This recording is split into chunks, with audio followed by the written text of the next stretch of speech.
بات بالکل ٹھیک ہے، گڑھے مردے نہ ہی اکھاڑے جائیں تو بہتر ہے، اس معاملے کو یہیں ختم کر دو۔ مگر معاملے کو ہوا دو گے تو بڑے طوفان کھڑے ہونے کا خطرہ ہے۔ اگر طوفان میری زندگی سے نہیں ٹلتے تو کوئی کیا کر سکتا ہے؟ کم از کم خود سے طوفان کو دعوت مت دو، پھر تمہیں نور الہدیٰ سے بات کرنے کی ضرورت بھی کیا ہے؟ جب شایان اور تانیہ خود ہی اپنی محبت سے دستبردار ہونے کا فیصلہ کر چکے ہیں، سمیرا نے الجھ کر کہا، ایسے فیصلے اذیت کے سوا کچھ نہیں دیتے اور میں شایان کو تکلیف سے گزرتا نہیں دیکھ سکتا۔ آخری سانس بھی اذیت سے لینے کی گارنٹی دے کر قسمت نے شایان کو مجھے سونپا تھا، وہ میرے جینے کی آخری وجہ ہے۔ آفاق نے ترہم سے انہیں دیکھا، اور جس دن تم نے قصے فروخی میں قدم رکھا، پھوپھا جان تم سے تمہارے جینے کی آخری وجہ بھی چھین لیں گے۔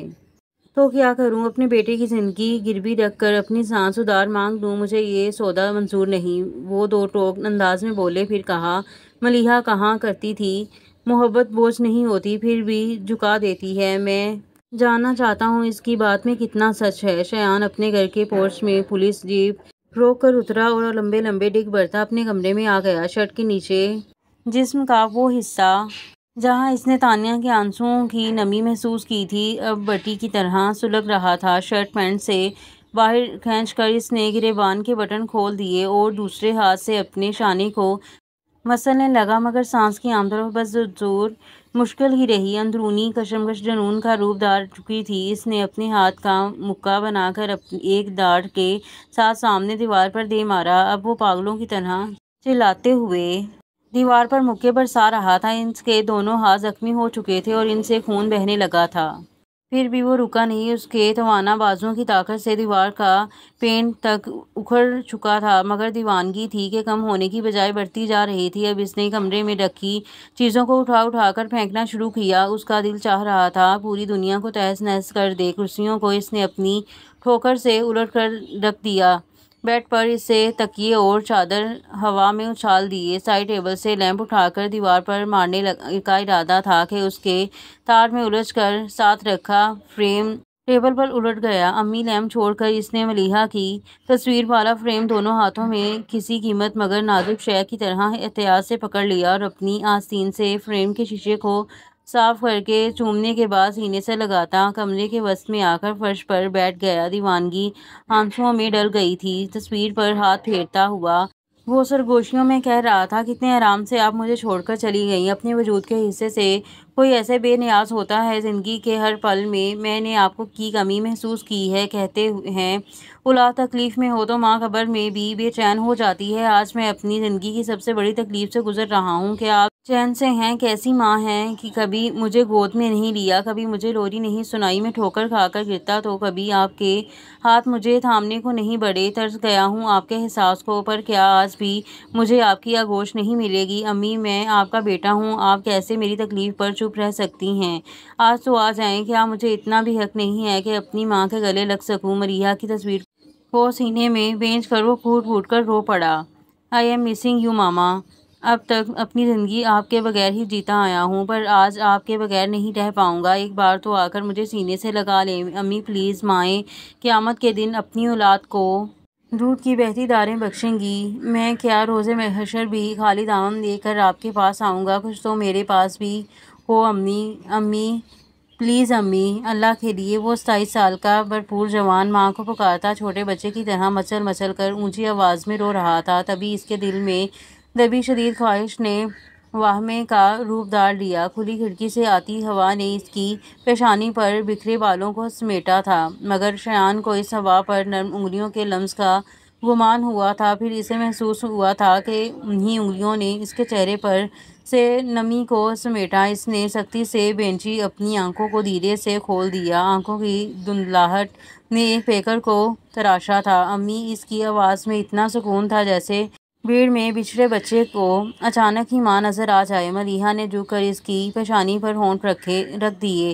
27 سال میں پہلی بار اس نے ممتا کا لمس محسوس کیا تھا۔ اسے لگا اس کے جلتے تپتے وجود میں کسی نے پانی کے چھینٹے ڈال دیے ہوں۔ اس نے بے خود ہو کر ملیحہ کی آغوش میں سر رکھ دیا۔ اس کے جنون کو قرار آنے لگا اور ایک سکون سا اس کے رگوں پے میں سرایت کر گیا اور وہ دھیرے دھیرے آنکھیں موند گیا۔ گھر پہنچتے ہی وجدان سیدھے شایان کے کمرے میں آئے تھے۔ کمرے میں پھیلی افطری پر نظر ڈال کر شایان کے پاس آ بیٹھے، جو کارپٹ پر بے ترتیبی سے لیٹا بے سدھ ہو رہا تھا اور ملیحہ کی تصویر اس کے دائیں گال کے نیچے دبی تھی۔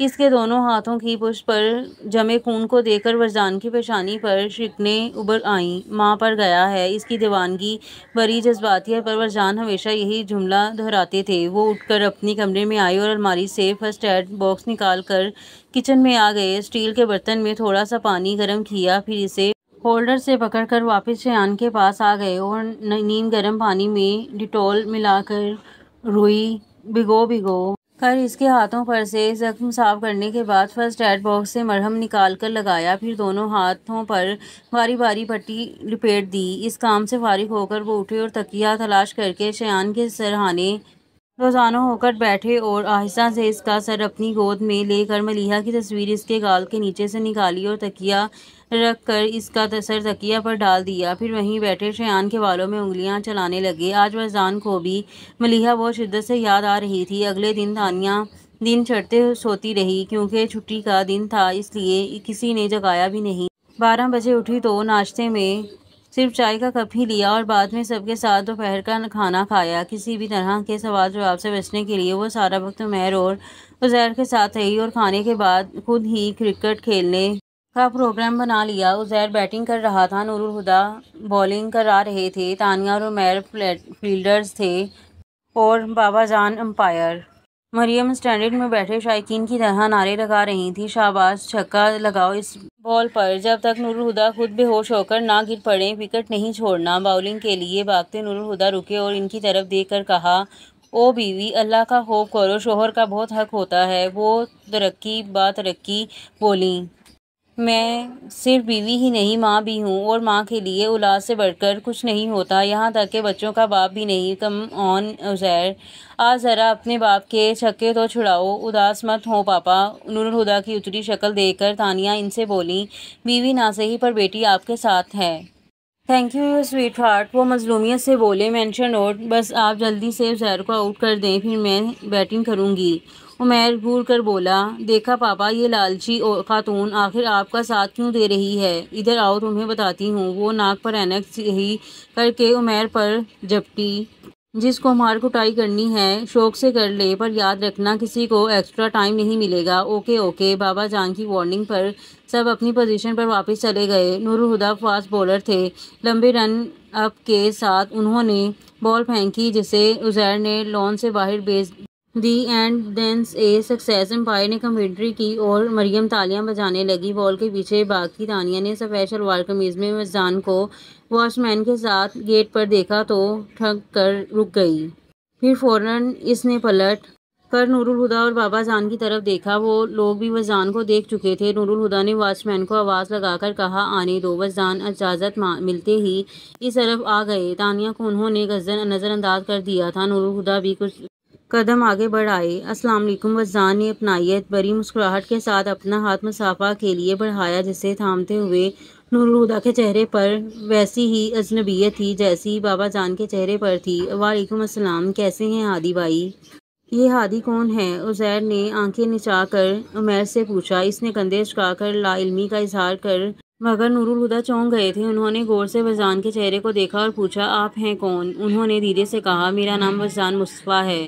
نور الہدیٰ اور بابا جان ٹھنک گئے، جسے محسوس کر کے بھی وہ بولے، شاید آپ کو یاد نہ ہو، پر میں آپ سے ایک بار پہلے مل چکا ہوں اور آج ہماری دوسری ملاقات ہے۔ نور الہدیٰ نے غور سے انہیں دیکھا، اگر تم وجدان مصطفیٰ ہو تو یہ ہماری دوسری نہیں بلکہ تیسری ملاقات ہے، اور یہ ماننا میرے لیے مشکل ہے کہ تم اس دوسری ملاقات کو کبھی بھول پاؤ گے۔ نور الہدیٰ نے ٹھہر کر کہا، بہت سی یادیں ایسی ہوتی ہیں جنہیں انسان بھلا نہیں پاتا، مگر انہیں بھول جانے کی خواہش تو کر سکتا ہے۔ انہوں نے زیر لب کہا، پھر نور الہدیٰ سے بولے، میں جانتا ہوں ہادی بھائی، مجھ سے ملنا آپ اور بابا جان کے لیے کچھ ایسا خوشگوار بھی نہیں، بلکہ شاید بابا جان تو میری صورت بھی نہ دیکھنا چاہتے ہوں، لیکن آپ دونوں سے ملاقات بہت ضروری ہو گئی تھی۔ نور الہدیٰ انہیں دیکھتے رہے، پھر تو عقب کے بعد کہا، آؤ اندر چل کر بات کرتے ہیں۔ وہ مسکرائے، پھر بابا جان کی طرف مڑے، جو انہیں عجیب سی نظروں سے دیکھ رہے تھے۔ یہ ملاقات آپ کے بغیر ادھوری ہے بابا جان۔ وہ اپنی جگہ سے ہلے بھی نہیں۔ آج تو اسے موقع دیں بابا جان کہ یہ اپنی بات کہہ سکیں۔ انہیں خاموش دیکھ کر نور الہدیٰ نے یا سیت بڑے انداز میں اسٹار کیا۔ بابا جان کی آنکھیں جلملا گئیں۔ بس جان کے چہرے سے نظر ہٹاتے ہوئے وہ آگے بڑھے، پھر وہ تینوں ساتھ ساتھ چلتے ڈرائنگ روم کی طرف بڑھ گئے۔ ماما، آپ انہیں جانتی ہیں؟ تانیہ نے مریم کو کریدا۔ نہیں، اور آپ نے سنا ماما، وہ پاپا کو ہادی بھائی کہہ رہے تھے، عزیر نے پوائنٹ آؤٹ کیا تو مریم بھی حیرت کا اظہار کرتے ہوئے بولی، میں نے کسی کو نور الہدیٰ کے لیے یہ نام استعمال کرتے نہیں سنا، شاید پرانے ملنے والے ہوں گے۔ انہوں نے قیاس لگایا، اینی وے میں بہادر کو چائے کا کہہ دوں؟ دانیہ نے کسی کو مخاطب کیے بغیر کہا اور چلتی ہوئی کچن میں آ گئی۔ بہادر، ایک زبردست سی چائے اور کچھ اسنیکس اندر ڈرائنگ روم میں لے جاؤ، ایک خاص مہمان آیا ہے۔ ٹھیک ہے جی، کہہ کر بہادر چائے کے انتظامات کرنے لگا۔ کچن کے دروازے تک آ کر تانیہ کو ایک خیال آیا تو وہ واپس پلٹی اور کچن ٹیبل پر چڑھ کر بیٹھتی بہادر سے بولی، پوچھو گے نہیں کون آیا ہے؟ کون آیا ہے تانیہ بی بی؟ تانیہ کی فرمائش پر اس نے پوچھا۔ وہ اس کے رد عمل کو سوچ کر اشارت سے بولی، ملیحہ فروخی کے شوہر آئے ہیں۔ کیا؟ بہادر نے بڑا سا منہ کھول کر اسے دیکھا۔ سچ کہہ رہی ہوں، اور تمہاری ملیحہ بی بی کا ایک بیٹا بھی ہے؟ وہ بہادر کی حیرت سے حفظ اٹھا کر بولی تو بہادر کا کھلا منہ کچھ اور کھل گیا۔ ملیحہ بی بی کا بیٹا ہوں؟ تانیہ نے سر ہلا کر اس کی شکل دیکھی جو منہ پر دونوں ہاتھ رکھے تانیہ کو آنکھیں پھاڑ پھاڑ کر دیکھ رہا تھا۔ آپ بی بی صاحب کے بارے میں ہی بات کر رہی ہیں نا؟ کرنل صاحب کی بیٹی کے بارے میں؟ ہاں، میں تمہاری بی بی صاحب کے بارے میں ہی بات کر رہی ہوں، ملیحہ فروخی کے بارے میں۔ کیا آپ بھول گئے انہیں؟ وہ ایک دم ہی افسردہ ہو گیا تھا۔ وہ ایسی نہیں تھی کہ کوئی انہیں بھول جاتا، پر یہاں تو کسی نے انہیں یاد ہی نہیں رکھا۔ پھر اس نے تانیہ کی طرف دیکھ کر اچنبھے سے کہا، لیکن آپ نے یہ ابھی کیا بات کہی؟ بی بی صاحب کا تو کوئی بیٹا نہیں ہے، اور ان کی شادی بھی نہیں ہوئی تھی۔ وہ ہنسی۔ نہیں بہادر، ملیحہ فروخی کی شادی ہوئی تھی اور ان کا ایک بیٹا بھی ہے جو اے ایس پی ہے۔ جانتی ہو، اے ایس پی پولیس کا بڑا افسر ہوتا ہے۔ ہوتا ہوگا تانیہ بی بی، مگر وہ پولیس والا بی بی صاحب کا بیٹا ہو ہی نہیں سکتا۔ وہ اڑیل پن سے بولا، کیوں نہیں ہو سکتا؟ کیونکہ بی بی صاحب مر گئی تھیں۔ تانیہ کتنی ہی دیر ہنسی رہی، پھر کہا، ٹھیک ہے وہ مر گئی تھیں، مگر مرنے سے پہلے لوگ شادی بھی کرتے ہیں اور ان کے بچے بھی ہوتے ہیں، مگر تانیہ بی بی ان کی شادی نہیں ہوئی تھی۔ وہ اب بھی اڑا ہوا تھا۔ تانیہ چھوٹے بچے کی طرح اسے سمجھانے لگی، دیکھو جب وہ یہاں سے گئی تھیں تو ان کی شادی نہیں ہوئی تھی، مگر یہاں سے جانے کے بعد انہوں نے وجدان مصطفیٰ سے شادی کر لی تھی، پھر ان کا بیٹا پیدا ہوا اور وہ مر گئیں۔ وہ الجھ کر بولا، مگر بی بی صاحب کہیں نہیں گئی تھیں، اسی گھر میں ان کی موت ہوئی تھی اور اسی گھر سے ان کا جنازہ اٹھا تھا۔ کیا؟ اب کہ تانیہ حیران رہ گئی۔ جی تانیہ بی بی، بی بی صاحب کنواری مر گئی تھیں، ان کی شادی تو کبھی ہوئی ہی نہیں تھی۔ تانیہ کے سر میں دھماکے سے ہونے لگے تھے۔ وہ آہستہ سے ٹیبل سے اتر گئیں اور بہادر کہتا جا رہا تھا، پتہ نہیں تانیہ بی بی، آپ کو کسی نے کیا بتایا ہے، لیکن ہمیں اس بارے میں بات کرنے سے سختی کے ساتھ منع کیا گیا ہے۔ وہ تو آپ نے مرنے والی کے بارے میں اتنی بڑی بات کہہ دی تھی تو ہم بھی بول پڑے، پر آپ آگے ہم سے کچھ نہ پوچھیے گا۔ اور آگے رکھا بھی کیا ہے؟ وہ بیچاری مر گئیں اور ساری باتیں ختم ہو گئیں۔ بڑی نیک لڑکی تھی، اللہ جنت نصیب کرے۔ باتیں ختم نہیں ہوئیں، اس نے دل میں کہا، باتیں تو شروع ہو رہی ہیں۔ جب ملیحہ نے دادا جان کے کسی حکم سے سرتابی نہیں کی تو اسے گمنام کیوں کر دیا گیا؟ اس کی موت کن حالات میں ہوئی اور کیوں اسے پراسرار بنایا جا رہا ہے؟ اور سب سے اہم چیز، یہ بات کیوں مشہور کی گئی کہ وہ وجدان مصطفیٰ کی بیوی تھی؟ اور ان کی اصل بیوی اور شایان کی ماں کون ہے؟ اور اس کی شخصیت کو کیوں چھپایا گیا؟ اور کیوں شایان کو بھی یہ یقین دلایا گیا کہ وہ ملیحہ کا بیٹا ہے؟ سوال ہر طرف بکھرے تھے پر جواب کہیں نہیں تھا۔ وہ لاؤنج میں آئیں اور ڈرائنگ روم کے گلاس ڈور سے اندر دیکھنے لگیں جہاں سے وہ پردہ ہٹا ہوا تھا۔ دادا جان صوفے پر بیٹھے بار بار پہلو بدل رہے تھے اور نور الہدیٰ وجدان کے ساتھ بیٹھے ان کے کندھے پر بازو پھیلائے دھیرے دھیرے بولتے وجدان کی بات بڑے دھیان سے سن رہے تھے۔ وہ پہلے ہی جانتی تھی کہ نور الہدیٰ اور بابا جان کبھی ملیحہ کے بارے میں زبان نہیں کھولیں گے۔ اب اس نے وجدان کا نام بھی اس فہرست میں شامل کر لیا تھا۔ نہ جانے اب یہ تینوں اندر بیٹھے کون سا اسکرین پلے لکھ رہے ہیں۔ وہ تین لوگ جنہیں ملیحہ نے سب سے زیادہ چاہا تھا اس کے بارے میں سچ بتانے کو تیار نہیں۔ پتہ نہیں اس کی ذات پر جھوٹ کے پردے کیوں ڈالے گئے۔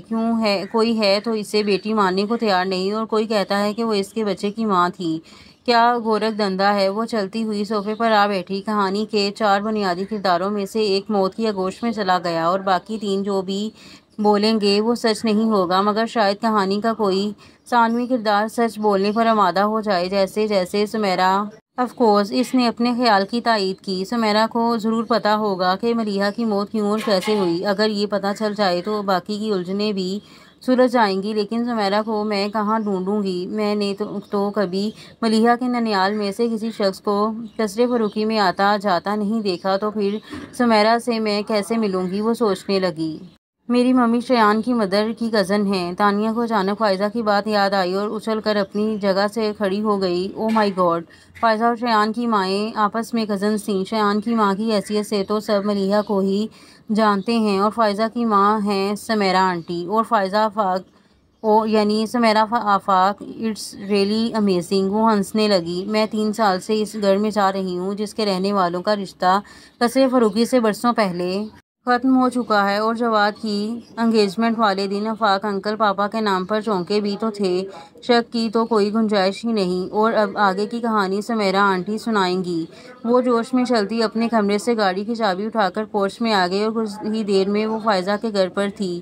فائزہ نے اسے دیکھا تو حیران رہ گئی۔ تم؟ ہاں میں، لیکن تم اس قدر حیران کیوں ہو؟ تمہیں پتہ ہے رات تمہارے جانے کے بعد کیا ہوا؟ فائزہ انسنی کرتے ہوئے بولی۔ میں شروع سے ہی چاہتی تھی کہ تمہاری اور شایان کی شادی ہو جائے، اور شایان کو تمہارے پاپا کا نام سن کر ہی اوٹ پٹانگ قسم کے خوف ستانے لگے تھے، اور کل میں نے شایان کو جھوٹ بول کر اسی لیے بلوایا تھا کہ تم دونوں آمنے سامنے بیٹھ کر بات کرو گے تو شاید اس کے دماغ سے خوف نکل جائے۔ پھر تم بھی اس کی بات مان گئی، تو آخری حل یہ ہی بچا تھا کہ میں وجدان انکل کو سب بتا دوں، اور میں نے انہیں سب بتا دیا۔ اچھا، تو اس لیے وہ پاپا اور دادا جان سے ملنے گھر آ پہنچے؟ میں بھی حیران تھی کہ اتنے سالوں میں تو وہ کبھی دادا جان سے ملنے نہیں آئے، تو آج کیا وجہ ہو سکتی ہے؟ کیا وجدان انکل تمہارے گھر آئے تھے؟ فائزہ پوچھنے لگی۔ آئے تھے نہیں، اس وقت بھی وہ کثرے فروخی میں موجود ہیں۔ بہت بد اخلاق ہو، اتنے برسوں بعد وہ تم لوگوں سے ملنے آئے اور تم انہیں چھوڑ کر یہاں چلی آئی۔ فائزہ نے اسے سرزنش کی۔ ان کی پاپا اور دادا جان کے ساتھ خفیہ میٹنگ چل رہی ہے، اس لیے میری اس بد اخلاقی سے کوئی فرق نہیں پڑے گا۔ اچھا سنو، میں آج خاص طور پر آنٹی سے ملنے آئی ہوں، انہیں کمرے میں بلا لو۔ وہ اپنے مطلب کی بات پر آ گئی۔ خیریت؟ فائزہ نے پوچھا۔ ہاں بس تم انہیں بلا لو۔ ٹھیک ہے، وہ کہہ کر اٹھی اور روم سے چلی گئی۔ فائزہ بتا رہی تھی تم خاص طور پر مجھ سے ملنے آئی ہو۔ بیڈ پر بیٹھنے کے بعد وہ محتاط انداز میں بولی۔ جی آنٹی، آپ سے کچھ ضروری باتیں کرنی ہیں۔ کہو۔ 1 منٹ۔ ان کی اجازت پا کر اس نے فائزہ کی طرف رخ کیا۔ فائزہ، ہمیں کچھ دیر کے لیے اکیلا چھوڑ سکتی ہو؟ ہاں کیوں نہیں؟ وہ حیران تو ہوئی مگر فوراً ہی جانے کو کھڑی بھی ہو گئی۔ میں چائے بنا کر لاتی ہوں، کسی تکلیف کی ضرورت نہیں ہے، بس اتنا خیال رکھنا جب تک میں کمرے کا دروازہ کھول نہ دوں کوئی ہمیں ڈسٹرب نہ کرے۔ جیسا تم کہو۔ وہ کہہ کر باہر نکل گئی اور جاتے جاتے دروازہ بھی بند کر گئی۔ جی تو شروع کریں، اس نے سمیرا کی طرف دیکھ کر کہا۔ تانیہ نے محسوس کیا کہ وہ کچھ مضطرب سی تھی۔ مجھے جانتی ہیں؟ انہیں خاموش دیکھ کر تانیہ نے سوال کیا۔ سمیرا اس کے لہجے سے سمجھ گئی کہ اس سوال کا مطلب کیا تھا اور کہا، تم نور الہدیٰ کی بیٹی ہو اور آپ افتخار حسن کی بیٹی ہیں۔ تانیہ نے ان کے چپ ہوتے ہی کہا، میرا مطلب ہے ملیحہ کے ماموں افتخار حسن کی بیٹی۔ تمہیں فائزہ نے بتایا ہوگا۔ انہوں نے فوراً قیاس لگایا۔ نہیں، مجھے ملیحہ نے بتایا ہے۔ سمیرا نے اس طرح اسے دیکھا جیسے اس کا دماغ چل گیا ہو، مگر بحث نہیں کی۔ میں آپ کی بہت عزت کرتی ہوں، مگر اب لگ رہا ہے مجھے اس رویے پر ایک بار پھر غور کر لینا چاہیے۔ وہ دانستہ بد لحاظ ہوئیں۔ اور اس بات سے تمہارا کیا مطلب ہے؟ وہ ناگواری سے گویا ہوئیں۔ آپ کو شرم نہیں آتی؟ تانیہ ایک دم سے برک اٹھی۔ جو لڑکی آپ کو اپنی بہن کی طرح سمجھتی تھی، آپ اس پر بہتان لگاتی ہیں کہ وہ اپنے گھر سے بھاگ گئی تھی۔ میں نے یہ کبھی نہیں کہا کہ ملیحہ گھر سے بھاگی تھی۔ وہ بل کھا کر بولی۔ تو پھر ملیحہ اور وجدان کی شادی کیوں کر ہوئی؟ وہ پوچھنے لگی۔ ملیحہ کا اپنے بابا جان کے ساتھ اس ایشو پر جھگڑا ہو گیا تھا، پھر بات بڑھ گئی اور ان حالات میں اسے گھر چھوڑ کر یہاں آنا پڑا۔ بعد میں ابو اور چاچو نے دونوں میں صلح کی کوشش بھی کی، مگر پھوپھا جان نے کہہ دیا کہ ملیحہ ان کے لیے مر چکی ہے۔ اس کے بعد سب کو یہی مناسب لگا کہ ملیحہ کی شادی وجدان سے کر دی جائے۔ وہ وجدان کے ساتھ باغی نہیں تھی، اسے باقاعدہ رخصت کیا گیا تھا۔ وہ غصے سے چبا چبا کر بولی۔ تانیہ نے سکون سے ان کی بات ختم ہونے کا انتظار کیا، پھر کہا، ان کا انتقال کس طرح ہوا؟ وہ ایک پل کو رکیں اور کہا، شایان کی پیدائش پر ملیحہ کی وفات ہو گئی تھی، مگر کس طرح؟ وہ پوچھ رہی تھیں۔ سمیرا زشت ہو گئی۔ بچے پیدا کرتے وقت اکثر عورتیں مر جاتی ہیں، اس میں پوچھنے والی کیا بات ہے؟ حیران ہونے کی بات تو ہے نا؟ ان کی بات پر غور کرتے ہوئے وہ اٹھی اور ان کے سامنے کھڑے ہوتے ہوئے دونوں بازو لپیٹ کر کہا، اس میں حیران ہونے والی کیا بات ہے؟ سمیرہ اچنبے سے بولی تو تانیہ اپنے الفاظ پر زور دے کر بولی، اگر ایک ایسی عورت بچہ پیدا کرتے ہوئے مر جائے جس کے ہاں کبھی بچہ پیدا ہی نہیں ہوا تھا تو سن کر حیرت تو ہوگی۔ اس بار سمیرہ کچھ بول نہیں پائیں۔ ملیحہ کی شادی نہیں ہوئی تھی۔ اس نے بڑے سکون سے انہیں دیکھتے ہوئے کہا، ایک ایسی لڑکی جو مر چکی ہے، اس کے بارے میں اتنا بڑا جھوٹ کہ وہ کسی کی بیوی اور کسی کے بچے کی ماں تھی، بولتے ہوئے آپ کو شرم نہیں آئی؟ وہ چپ ہوئی، پھر طنزیہ ہنسی کے ساتھ بولی، لیکن آپ کیا کسی مرے ہوئے کا لحاظ کریں گی جب آپ نے زندہ لوگوں کا لحاظ نہیں کیا؟ شیان کے ساتھ کیا کیا آپ لوگوں نے؟ جسے وہ ماں سمجھتا ہے وہ اس کی ماں نہیں ہے، اگر پتہ چل جائے اسے تو اس کی کیا حالت ہوگی؟ اور وہ بد نصیب ماں جس نے اسے پیدا کیا ہے، اس پر کتنا ظلم کیا ہے آپ سب نے، اور آج میری زندگی آپ لوگوں کی وجہ سے ہی برباد ہو رہی ہے۔ یہ سوچ کر وہ ملیحہ فروخی کا بیٹا ہے۔ شیان مجھ سے شادی نہیں کرنا چاہتا اور میں سچ جان کر بھی اسے بتا نہیں سکتی، کیونکہ میں جانتی ہوں کہ وہ کبھی نہیں سہ پائے گا کہ جس باپ سے وہ اتنی محبت کرتا ہے اسی نے اس کی ماں کی شناخت کے حوالے سے اسے دھوکہ دیا۔ وہ رکی اور شکایتی نگاہوں سے سمیرہ کو دیکھنے لگی، جن کی آنکھوں سے اب آنسو گرنے لگے تھے۔ دادا جان، پاپا، وجدان اور آپ ملیحہ نے ہر ایک سے محبت کی، اور اس کے مرنے کے بعد آپ سب نے اس کے ساتھ کیا کیا؟ پاپا اور دادا جان یوں اس کے ذکر سے لا تعلق ہو گئے جیسے وہ کبھی پیدا ہی نہیں ہوئی تھی، اور وجدان جو ملیحہ کے لیے یقین کا چہرہ تھا، اس کے چہرے کو دھوکہ بنا کر اپنے بیٹے کے سامنے پیش کرتے رہے، اور آپ نے وجدان کو ایسا کرنے دیا۔